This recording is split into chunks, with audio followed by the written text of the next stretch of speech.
My name's Anthony and I play bass in Before Their Eyes. My name's James and I do vocals in Before Their Eyes. I'm Jarrett and I play the drums. I'm Evan and I play guitar and do backup vocals in Before Their Eyes. I'm Jordan and I play guitar as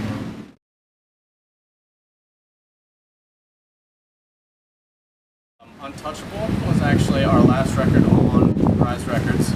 So with our new sound, new style, we're going to shop to some other labels as well as back to Rise Records. And the new style is going to be a lot heavier, just more in your face. We're just going to bring the rock, you know. It's going to be a good time. Still big catchy choruses, and the music is still going to have a positive influence. We're not going to be a labeled Christian band. We are Christians in a band. Not all of us are Christians, I guess. So we're just going to drop it completely. I hope that doesn't offend anyone. But our lyrics and everything will still be very positive. The search for finding the new singer was a very stressful time, actually. It took many a night on MySpace just looking up the most worst and awful MySpace bands ever. But I did come across a couple that I liked. I didn't really like Ghost Among Us. No, I'm just kidding. But I came across Ghost Among Us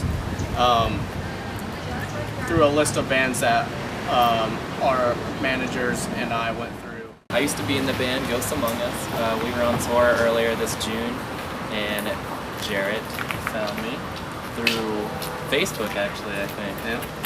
And offered me an opportunity to be the vocalist of Before Their Eyes, and I think it was time for a change at the time, so here I am. I'm stoked to be a part of it. So. And then after finding a vocalist, it all kind of came together because we didn't really put out, hey, we're looking for guitar players, but I knew it would be kind of a little bit easier to find guitar players. I just wanted someone who was energetic live and can do some backup vocals. And then Evan McKeever right here to my left. I hit them up pretty much as soon as I found out they lost a guitar player. I was in a band called Wake Hollywood that was actually an 80s influence band. I was the singer in that band for about 5 years, and we did some touring and whatnot. So after that kind of went sour, I took a year off from everything and just chilled in Cleveland, and I got the itch to be on the road again. So I saw as soon as they lost that guitar player, I just hit them up.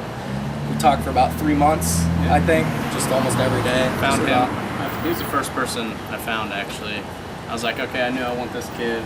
He sent an audition tape of like singing backup vocal harmonies and playing the guitar to Finding a Way. And I was like, all right, this kid's in. He's already showing initiative and everything. So I was just waiting.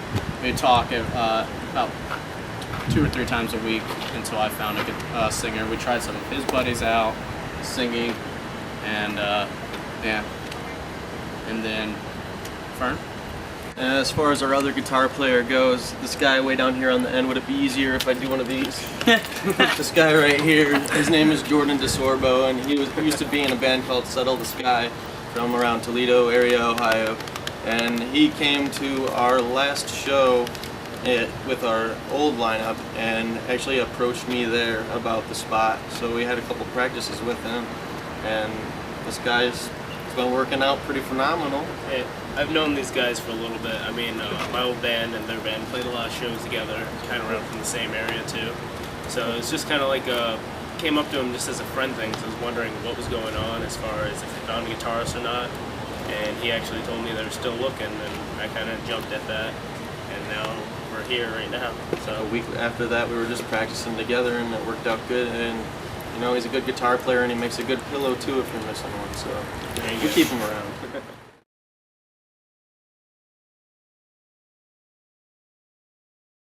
Evan's old band, Wake Hollywood, was managed by TQ, and TQ also does Vanilla Ice and Forever the Sickest Kids. So he had kept a really good relationship with them, if you want to tell him. Yeah, I mean, I stuck with them after Wake Hollywood was kind of done, just because I knew they were good people and they took care of my band. Had a connection. So whenever I found out we were looking to change management, I just, brought them up, brought the idea up to the other guys, and they seemed into it, so we just hit them up and they were interested. So It's been working out great so far.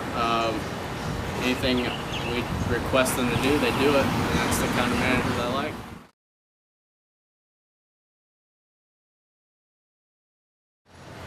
I guess the actual plan for the rest of this year after the Rufio tour, we're doing a co-headliner with Jamie's Elsewhere. And then after we get home from that, we're planning on hitting the studio pretty hard. Get about 4 or 5 more songs in the bags, and then get them to our managers and get shopping the new labels. We're trying to get, there's some tours, looks like getting in the works or getting booked January to March era. So it's pretty much just waiting right now to see what's going on. So that's about it. Right now, we're gonna do next couple tours as Before Their Eyes, and then as we start shopping new songs to labels, basically we're just gonna get feedback from what they're thinking as far as keeping the Before Their Eyes name or not keeping it and going just as a either a brand new band or formerly known as Before Their Eyes. So we'll see. Basically, the future is up in the air, but we're not breaking up as a band at all, so there's no worries.